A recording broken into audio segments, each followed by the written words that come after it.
So, as we already know, Dragon Ball is one of the most popular franchises out there in the world, and to no shocker, just like every other franchise or series, they have released games as well.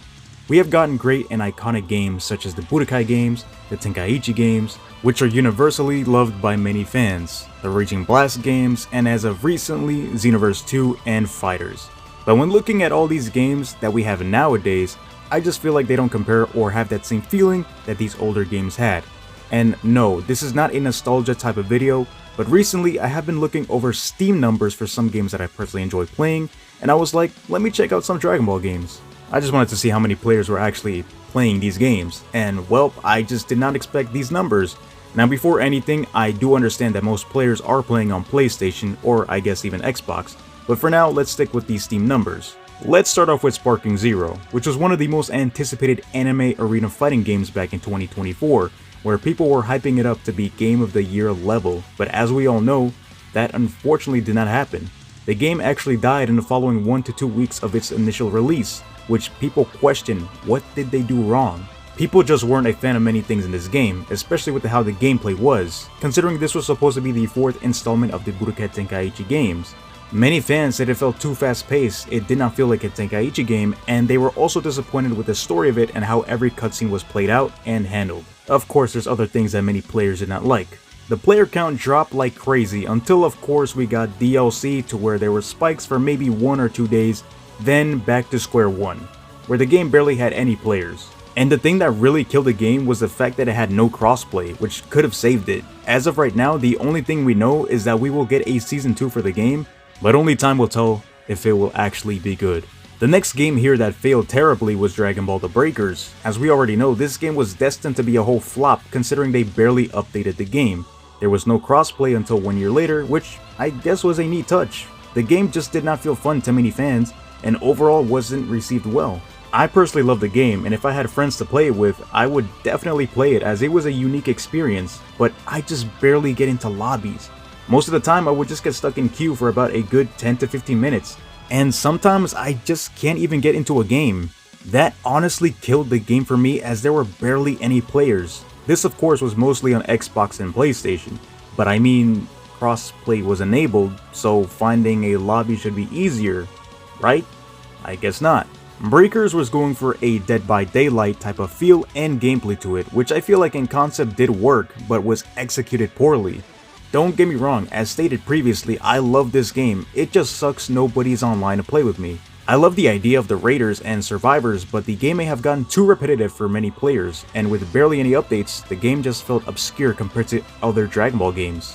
I personally love the new raiders brought to us such as Broly, but it really is sad just seeing that this game did not last for too long. We even got a roadmap earlier this year and people were disappointed with how they were gonna handle the game, but I guess we have to wait and see if anything hype or crazy comes out these next few months.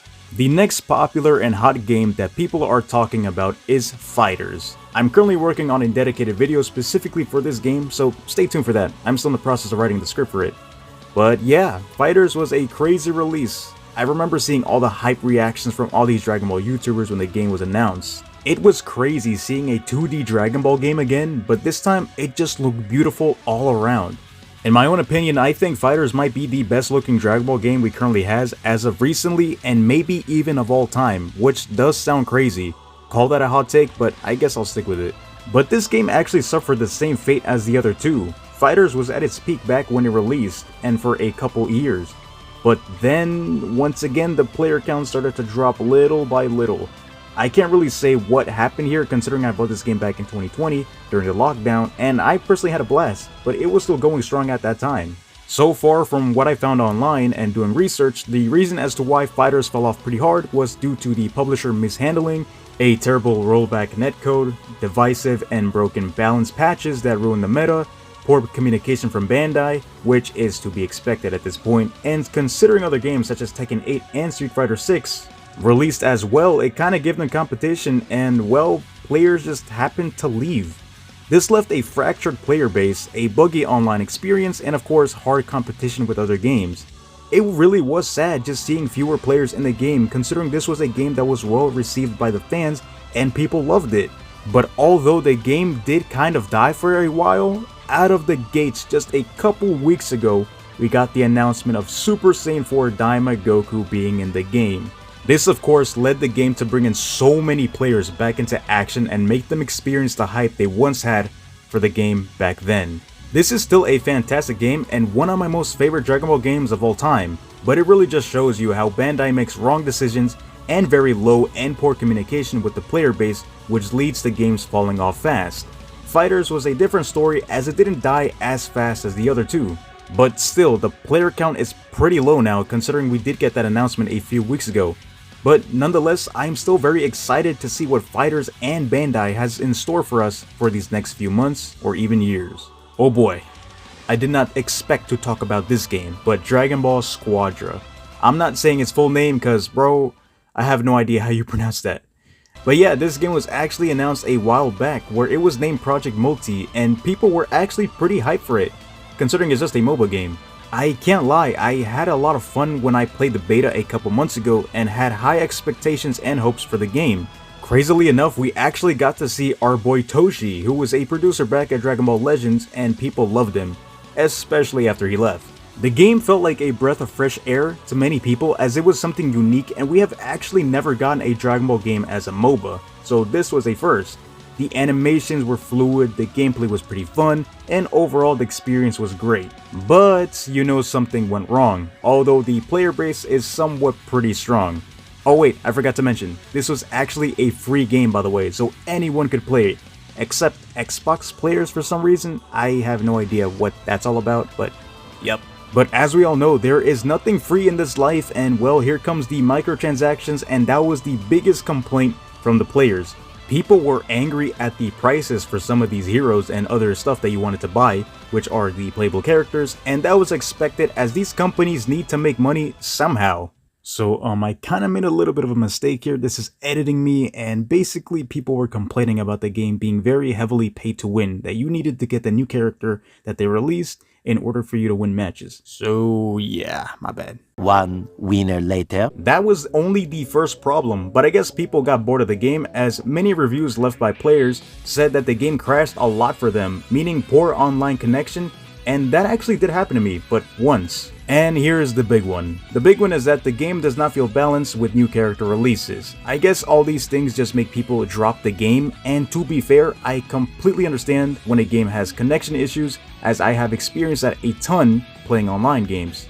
Of course, this is a whole free-to-play game, so you do have to keep that in mind. So summons and gacha type related things are going to be a huge deal and factor in these type of games. I mean, microtransactions is such a huge deal in this world that we live in nowadays that you can't really escape it. Look at Fortnite, Call of Duty, and a bunch of other games that do have all these things. They're free, but you do have to pay a lot in order for you to get many other things that you want.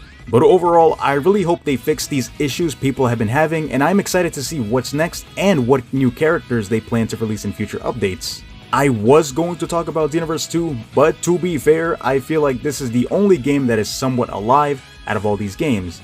I have multiple friends that play this game, and it's pretty easy for them to find lobbies and matches, considering they do play on PS5. I personally am not a fan of the game, but I do gotta give them credit as they are still pumping out DLC like it's nothing. It may not have been the craziest player count as of right now, considering the game is 9 years old, which is crazy, but it's pretty decent. Many people have said it's insane how Xenoverse 2, which is a much older game than Sparking Zero, has more players and has been receiving more content than a whole brand new game. But yeah, I personally am worried as to where Dragon Ball games are at right now. And if we're being completely honest, anime games in general don't tend to last too long, but since it's Dragon Ball, it's such an iconic and huge IP, so just seeing these games lose players like this, it's pretty sad. But I do have hopes for the upcoming projects that will be announced soon at the new event early 2026. Apparently we might even get the anime back, referring to Super, which would be insane and crazy hype. And of course a new game is going to be announced there. But I don't know if that's 100% confirmed. Overall, I can definitely say that Dragon Ball hasn't been at its best state these past couple years, especially with the passing of Akira Toriyama, the legend himself who created this beautiful piece of art.